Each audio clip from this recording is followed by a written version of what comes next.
Problema mo din ba ang pagkawala ng buhok? Marahil narinig mo na ang medical term na alopecia. Ito ay kapag nagsisimulang mawala ang buhok ng mga tao, at ito ay nangyayari sa lahat ng edad at background ng mga tao. Normal lang na may ilang buhok na maglaglagan paminsan-minsan bilang bahagi ng natural na paglago ng buhok. Pero kapag marami o mabilis ang pagkawala ng buhok, maaring maging malaking alalahanin ito. Kaya, ano nga ba ang nagiging sanhi nito? Ano-ano ang mga dahilan ng pagkawala ng buhok? Ano-ano ang mga dapat at hindi dapat gawin? At ano-ano ang mga maling akala at katotohanan tungkol dito? At yan ang pag-uusapan natin ngayon. Welcome sa Mind Your Body channel. Kung bago ka pa lang sa channel na ito, ay huwag kalimutang mag-subscribe at pagkipindot na rin ang notification bell para updated kayo sa mga susunod na videos ng channel na ito. Narito ang 10 dahilan kung bakit naglalagas ang buhok. Number 1. Genetics o namamana. Ang genetika ay isang malaking faktor sa pagkakaroon ng buhok na naglalagas. Kung may mga kamag-anak ka na may history ng buhok na pagkawala, posibleng makuha mo ito. Number 2. Aging o kapag tumatanda tayo. Natural na nag-iiba ang hormonal balance sa katawan natin. Ito ay maaaring magdulot ng paglalagas ng buhok. Number 3. Hormonal changes. Mga pagbabago sa hormones tulad ng sa pagbubuntis, menopause, o mga hormonal disorder ay maaaring magdulot ng temporary na paglalagas ng buhok. Number 4. Stress. Malalang stress ay maaaring magdulot ng kondisyon na tinatawag na telogen effluvium, kung saan maraming buhok ang biglang nanganganib na maglagas. Number 5. Poor diet. Kulang sa mga mahahalagang bitamina at mineral tulad ng biotin, iron, at zinc ay maaaring magdulot ng hair thinning o paglalagas. Number 6. Medical conditions. Mga kondisyon tulad ng alopecia areata, fungal infections, at iba pang medical issues ay maaaring magdulot ng pagkawala ng buhok.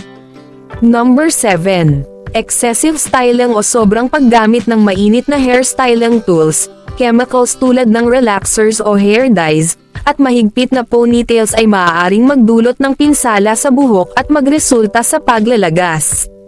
Number 8. Medications. Ilan sa mga gamot tulad ng chemotherapy drugs ay kilalang sanhi ng buhok na pagkawala.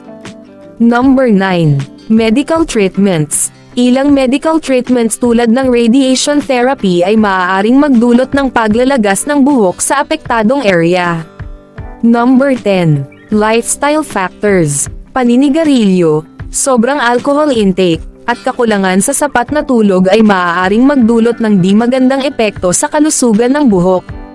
Kung nararanasan mo ang 10 iyan, narito ang mga dapat at hindi mo dapat gawin. Dapat gawin. Number 1. Balanced diet. Kumuha ng sapat na mga bitamina at mineral sa pamamagitan ng pagkain ng masusustansyang pagkain tulad ng prutas, gulay, at protina. Number 2. Proper hair care. Piliin ang mild na hair care products at hindi sobra-sobrang gamitin ang mainit na hairstyling tools. Number 3. Stress management. Iwasan ang labis na stress sa pamamagitan ng regular na exercise, meditation, at iba pang relaxation techniques. Number 4. Medical consultation. Kung ang buhok na pagkawala ay malubha, magkonsulta sa doktor upang malaman ang tamang solusyon. Number 5. Gentle handling. Iwasan ang sobrang mahigpit na pagsusuklay o pag-ponytail buhok upang hindi ito ma-damage. Narito naman ang mga hindi mo dapat gawin. Number 1. Excessive styling. Iwasan ang sobrang paggamit ng mainit na hairstyling tools at iba pang chemicals. Number 2. Crash diets. Huwag subukan ang mga crash diet na maaaring magdulot ng kakulangan sa nutrisyon at buhok na pagkawala. Number 3. Self-medication. Huwag mag-self-medicate o gumamit ng mga hair treatments na hindi aprobado ng doktor. Number 4. Ignoring medical conditions. Kung may mga medical condition ka tulad ng hormonal imbalance, Agapan agad ito upang maiwasan ang paglalagas ng buhok. Narito naman ang mga maling akala at katotohanan tungkol dito. Maling akala number 1. Ang regular na pag-ahit ng buhok ay nakakapagpabilis ng paglago nito. Ang katotohanan, ang pag-ahit ng buhok ay hindi nagpapabilis ng paglago.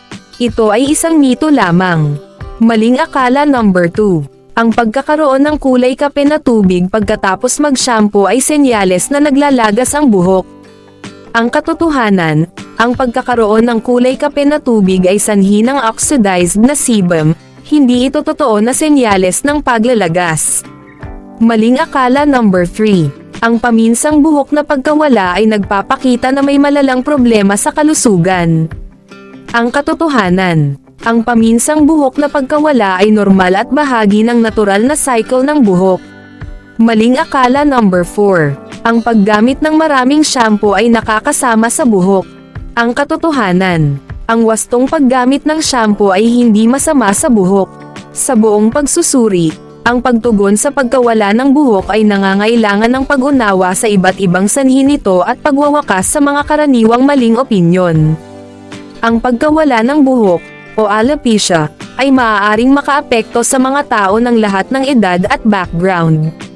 Bagamat ang pagkakaroon ng ilang paglagas ng buhok ay natural, ang labis o mabilis na pagkawala ay maaaring maging sanhi ng pangamba. Nasuri natin ang 10 dahilan sa likod ng pagkawala ng buhok, mula sa mga genetic na impluensya hanggang sa mga aspeto ng pamumuhay.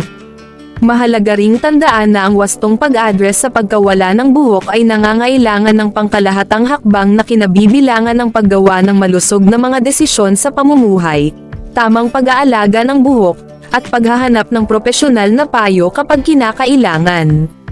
Ang kalusugan ng iyong buhok ay nagpapakita ng kabuuang kalusugan ng katawan, kaya mahalaga na gumawa ng mga hakbang upang alagaan ang parehong kalusugan ng iyong katawan at isipan. Iyan ang lahat para sa video ngayon. Kung nakatulong sa iyo ang impormasyong ito, huwag kalimutang mag-like at mag-subscribe sa aming channel, at i-click ang notification bell para sa mas marami pang kapaki-pakinabang na health topics. Until next time, take care and be well.